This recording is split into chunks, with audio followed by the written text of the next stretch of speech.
Because it's the hardest part of the ring. Hey, the hardest part of the ring. Sometimes you go over the top rope and you bang your head on the ring apron. Why do you do that? That's when you feel like a big dope. They're the worst bumps you can be taking. Oh, it's the hardest part of the ring. Hey, the hardest part of the ring. Two more. Sometimes you reach out for the hot tag and you go ahead and make your own comeback. Knock it off. That's when you should quit wrestling and you're better off rolling in thumbtacks. AEW, the hardest part of the ring.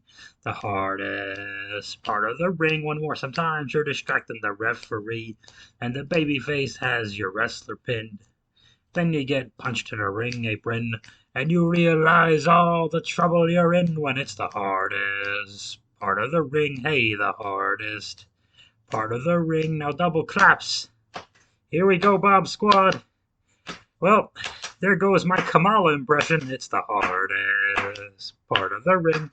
The hardest part of the ring. Ba-da-ba-da. Whoa! What is going on, Bob Squad? Bushwhacking our way through the first episode after my double hernia surgery. Um, my stomach's got more holes in me than the golf course at the end of Caddyshack. I fucked up. That's how well it's going. Can't even spit those things out anymore.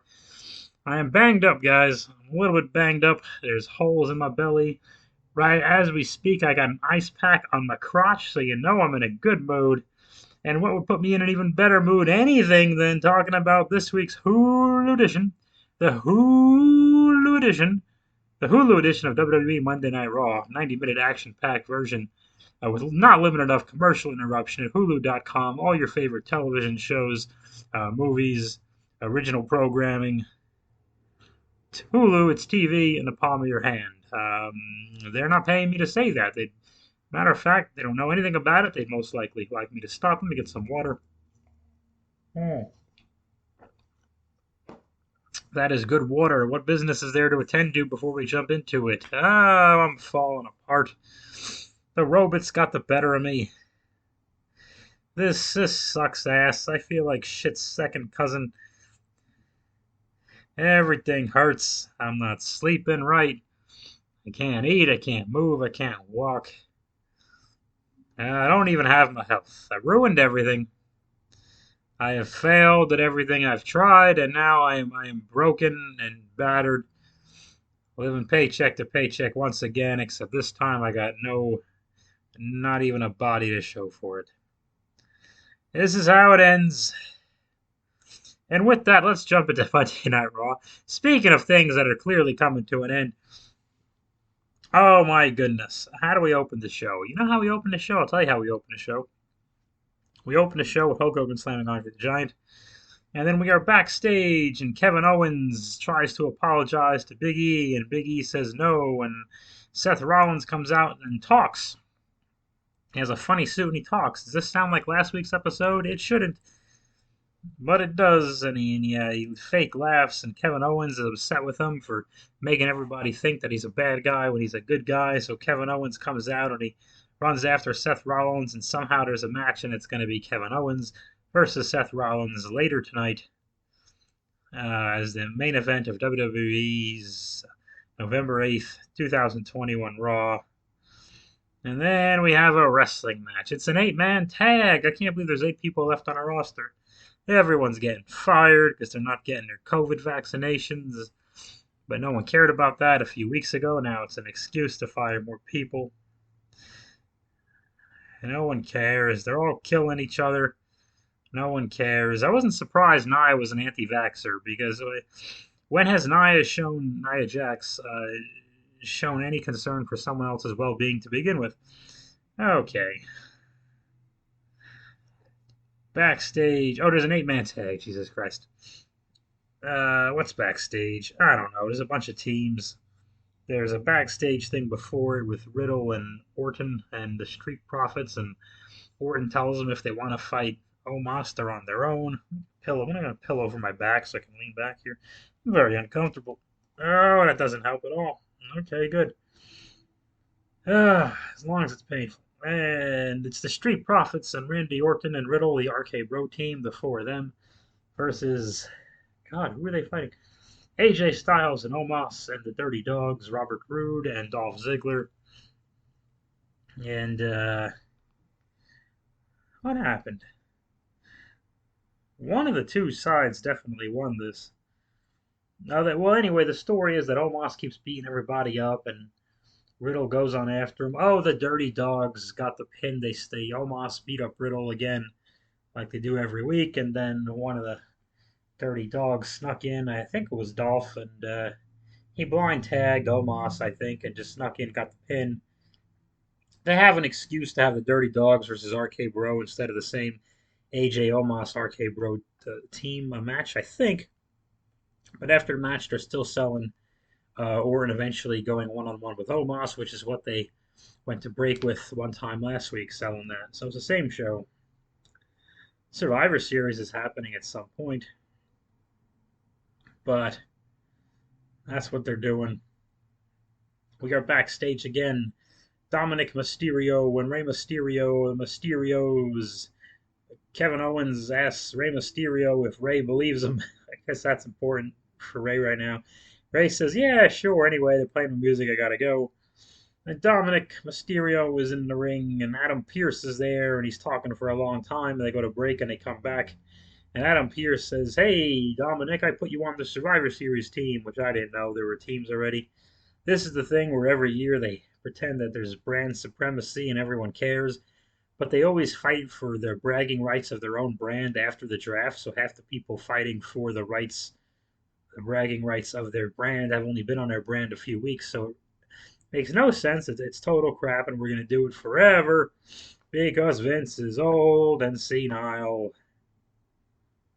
And we're going to keep watching it. I'm going to keep watching it. I watched it on Hulu. Hulu, it's TV in the palm of your hands. So Dominic has to put his Survivor Series spot on the line because Adam Pearce changed his mind. And Adam Pearce is, by the way, the manager on both shows, Raw and SmackDown, so why would he care? But whatever. Everyone. And when you see how dumb and fat and smelly and all these nacho eating morons are in the WWE universe, you realize it's not a universe worth saving, so you might as well insult their intelligence. So Dominic gets his ass kicked by Bobby Lashley and loses. This is the best match on the show. Lashley beats the ever-loving crap out of him, and Lashley replaced Dominic on their Survivor Series team for a match no one cares about. We are backstage, and Big E, who is the champion, you wouldn't know it by this match coming up. He confronts the Alpha Academy, Gable and Otis, and Seth walks by and says something else to Otis, and I don't know, they all talk. And then we have Big E versus Chad Gable. Big E versus Chad Gable. Chad Gable is an outstanding athlete. He's a former Olympic wrestler and everything else, no doubt about it. He's been portrayed as an underneath job guy, mostly on SmackDown for the last few years. And that's just how he's been portrayed. It's not that he's not great, it's that that's what he's been. He was Shorty G and everything else. So Chad Gable goes toe to toe with Big E, who is the WWE champion.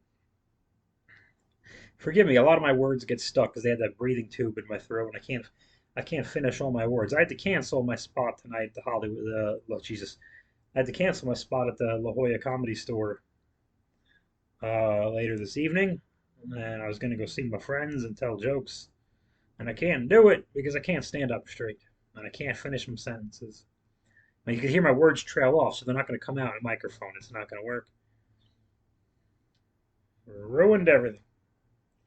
Big E has a competitive match with a tiny job guy and lets this tiny job guy give him a stalling German suplex. That was a terrible idea. That had to be Big E's idea. No, help this. No. He's a champion.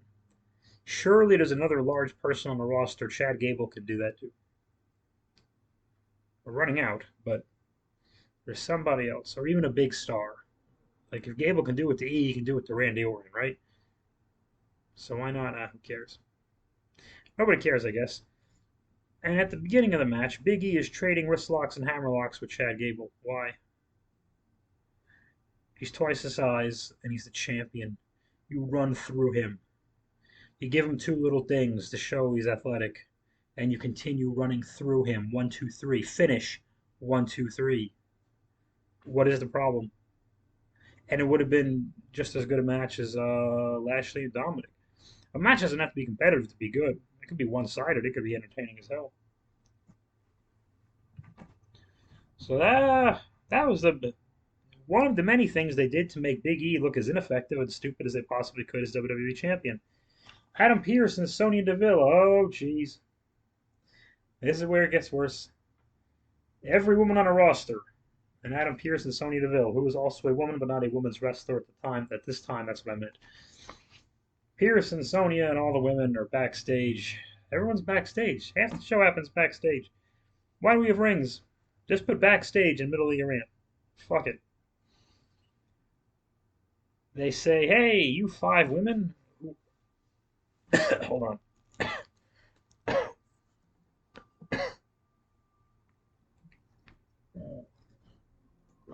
I have to take little coughs because I can't do like big coughs because it rips my stitches and my belly button apart. Ha ha ha. The five women, since the logic here is that, hey, since you're all going to be teammates at Survivor Series and this match is supposed to be important, we're going to have the five of you fight each other in a fatal five-way, and the winner will get a shot at Becky Lynch's Raw Championship title. We're going to get the five of you to get along by having you fight all of each other um, for a shot at the championship. Is that my understanding? Because that understanding is crap. Why would you sabotage your own team like that? The five of them have a match. Oh boy. Becky's on commentary again, and she's good on commentary, except Becky gave away the winner of this like a sumbitch. Becky spent the entire time talking about how Liv Morgan of the five of them had absolutely no chance winning. So, okay, we know Liv's winning this. And I did see a spoiler on Twitter that Liv won the thing. It didn't matter. It ain't my first day watching this shit. If I hear one of the announcers saying there's like four or five people fighting each other and one of them has no chance, and they hammer this point home that one of them has absolutely no chance, that person's clearly winning the match. Why would they make it that obvious? Well, oh, that's right, because we're stupid. Speaking of stupid, these matches help none of the women. They take the ones that are half coordinated and make them look uncoordinated because things are too complex. Bianca Belair was a star here. She was great. I loved her entrance, and I loved her. She was pressing people. I think she pressed Selena Vega onto the three of them who were gathered outside the ring, right by the apron is the hardest part of it. And they catch the person who gets thrown or whatever. Okay, but regardless, Bianca did the Bianca Eastern Standard Time did a lot of very powerful things. And I think they were in Louisville, Kentucky, which might be no, I think it's still Eastern. I don't think it's Central Louisville. So that's probably why she was doing so well because she was in the correct time zone. So Bianca Eastern Standard Time is kicking everybody's ass, and Doudrop because there's no disqualification. Doudrop is she comes out and she's I'm British and she attacks Bianca and beats up Bianca. So we have an excuse for Bianca not to win. They can do that match, which isn't going to go anywhere. That'll be a good match on Raw. That whatever, or maybe a pre-show Survivor Series match. Who the hell knows? Actually, no, because if one of them is on, who cares? Okay. Oh, I see. Maybe they'll do Liv and Becky at the pay per view, and Doudrop will take Liv's spot, and they'll continue. No, that wouldn't work either. They're not going to do Becky and Liv at the pay per view. They'll probably do that next week or something like that, right? Then who does Becky have at the pay per view? Whatever. Keep firing people. So, what happens next? Oh, Liv Morgan wins, so everyone's rolling each other up after the Bianca attack. After Doudrop attacks Bianca Eastern Standard Time. Liv Morgan rolled up Carmella, I want to say. And right away, I'm looking at this. I'm like, okay, Liv's roll. Even before I knew Doudrop was coming out for Bianca, and I know Liv's winning it. Okay, Liv's rolling up one of the two goofy heels. So Zelina Vega can't stop doing the hacky queen wave, and Carmella's an idiot in a mask now. So I know Liv's rolling up one of them because she's not rolling up Rhea because they can't be that stupid. And thankfully they weren't. You never know. Um, the fans wanted to see Rhea Ripley versus Bianca Belair here, so we made sure to not give them any inkling of that. I don't get mad if they tease it and they're going to do it later. I mean, they're supposed to do that. But just to make sure that's not going to happen, we want you to know. Liv wins the thing. Her and Becky. Oh, Becky Lynch's hairdo. Her hair is like a stuffed turkey roast or something. I don't know what the hell she did, but Becky Stucky a stuffed turkey roast and Liv Morgan are standing on the announcer's table for no reason whatsoever, staring at each other, and Becky has to hold up the belt over her head as she stares at someone, which every champion's done for 5 years. Liv wins. Let's get to our sort of main event. Seth Rollins comes out talking, and he's going to wrestle Kevin Owens, and Big E is at a table, and he's not on commentary, but he's near them, and he's got his arms folded, and he's very big. He is, hence the name. And Seth and Kevin Owens have some kind of match. They barely had their match. They don't mention these two feuded pretty much like the first half of last year, but okay. That was the first few months, I guess. That was COVID year. It's still COVID year, by the way. We're all gonna die. Nobody wants to get vaccinated because some fucktard made it political. The end is coming, guys. And we have our main event on the wrestling program. Kevin Owens and Seth Rollins are, I don't know, they were trading moves. Okay, so they did this, and this was, I'll give this credit because this was different. Instead of having the person who's on commentary get bumped into and shove somebody and cost someone a match or do a big DQ, and then the three of them are fighting, um, or the bad guy purposely throws the opponent into the good guy on doing commentary like they do. They love to do that. I thought they were doing the old classic there. They did something a little different. As Seth and Kevin Owens, they actually obeyed the countout rule, which is nice. It's a good rule. It's a good out. I like countouts. It doesn't mean if I was booking my own show, every match would be a countout. That would be stupid. But it's a sensible rule. You have to be in the ring for some reasonable period of time, no? Provided they're regular rules. Anyway, Seth and Kevin Owens are brawling. It's 7, 8, 9. And because they went near Big E stood up. I think they were teasing a table thing they didn't actually do. So the announcers and Big E logically got out of the way. But Big E is big, and he's standing by the ring apron, which is the hardest part of the ring. And when Seth Rollins slithers, I'm talking like the announcers now, he slithers back into the ring.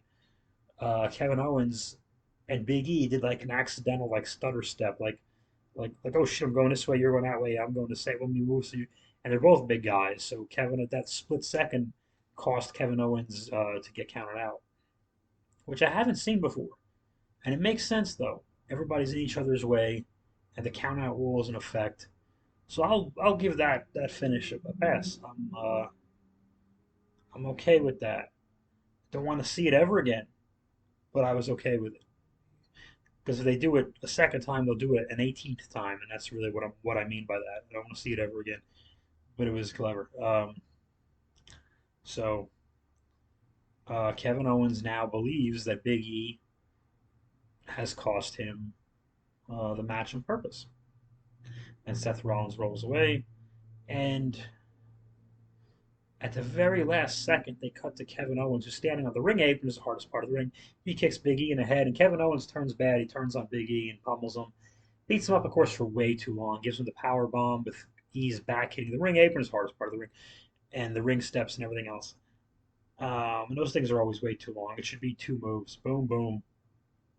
And Kevin Owens is just screaming, but no words. Just, which is kind of silly, but I went with it. Uh, So our champion's a dumbass because we've been told that Big E was originally not in cahoots with Seth, and as far as we know, still has never been. But Big E believes something that we all knew to be untrue, so we made our top babyface champion dumb. Never make your baby faces dumb unless they're a first match comedy thing you kind of don't care about. If you care at all about your babyface, don't make them dumb of all things. You can make them trusting and a little naive, but they should learn. Like Nikki Cross can trust someone and get stabbed in the back, and that's Nikki ASH, excuse me, because she's got like a goofy, naive character. But she shouldn't be fooled by the same person like 2 weeks in a row, because then now she's an idiot. Trusting and hopeful and idealistic are not the same as stupid. In Vince McMahon's eyes, they are, because he's not a person. Well, easy. So, so,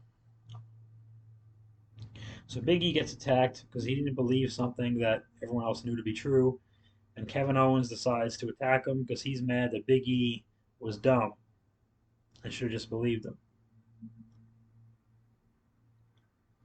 That's Monday Night Raw.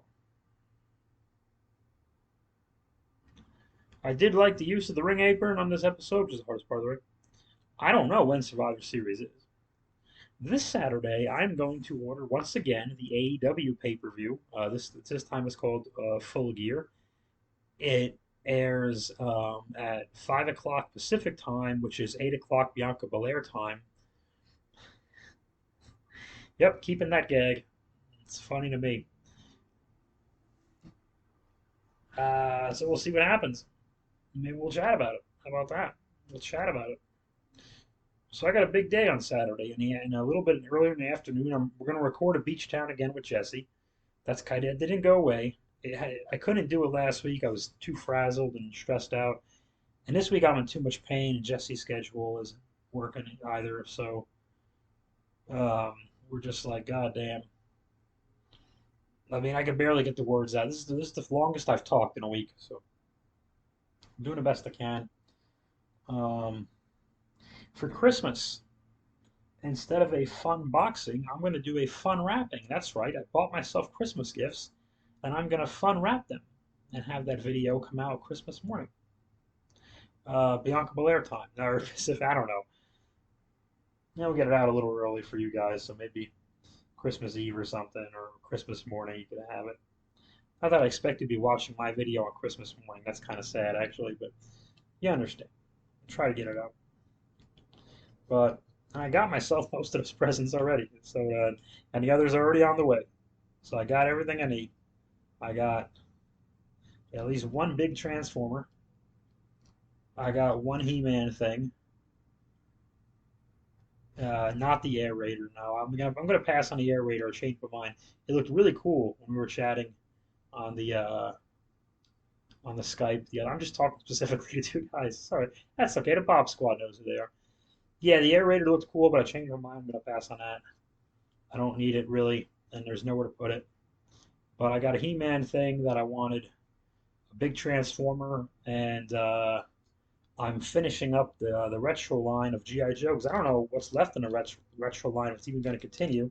So I got myself a Grunt and another Trooper. This is the first time I've ever bought the same figure twice. This is the closest to army building I get, and I just want to emphasize the two Troopers that I've bought. One was at a physical Walmart several months ago, and the other was online just recently. I did not go to a store and take two Troopers off the pegs and purchase them. I will never do that. These are completely separate instances, months away, completely separate venues and methods of purchase. It couldn't be more opposite. So why not? Before they all cost $60 next year. So that's what's going on. And I finished another big action scene of the Motu Sun Bob. It's still happening. 34 minutes of this monster are complete. I think I have 3 minutes to go. And I bet you I can finish that this weekend. Little end credits, you can have that really soon. The November 23rd, I think it's a Tuesday? I don't know. Let's figure that out live as I'm recording when that is. 19th is a Friday, so 2021 is Sunday. Yeah, Tuesday the 23rd, that new season of Revelation He-Man comes out. I'm going to have it so that my thing comes out at the same time. Or maybe I should just have it already. Either way, definitely that weekend before. So when everyone's complaining about it, I can say, hey, this is mine. Be done in 40 minutes. It's one big episode. You don't even got to keep hitting next. There's no intro to skip. There you go, and it's free. It's on YouTube. You don't even got to hit skip at it. I didn't even do that. Maybe someday I will. You just no, you just go to the link, click it, it plays. Very good. I'm happy with it. I watched the 34 minutes that I have done. I watched it straight. Then I watched it gay. No, I'm kidding. Alrighty, Bob. That wasn't necessary. I watched it straight last night and worried I'm going to hate it. And I didn't hate it. I liked it. I thought it was good. I think it's going to be fun. I think there's some funny moments. I think I am tugging some heartstrings a little bit on this one. So this might be a little more emotionally impactful than the Joe one. So I'm excited to have you guys see it and hear what you think. Um, and hopefully, by over the weekend, you'll see a new episode of AEW's Full Gear on the hardest part of the ring. The hardest part of the ring. Ba-da-ba-da. Whoa.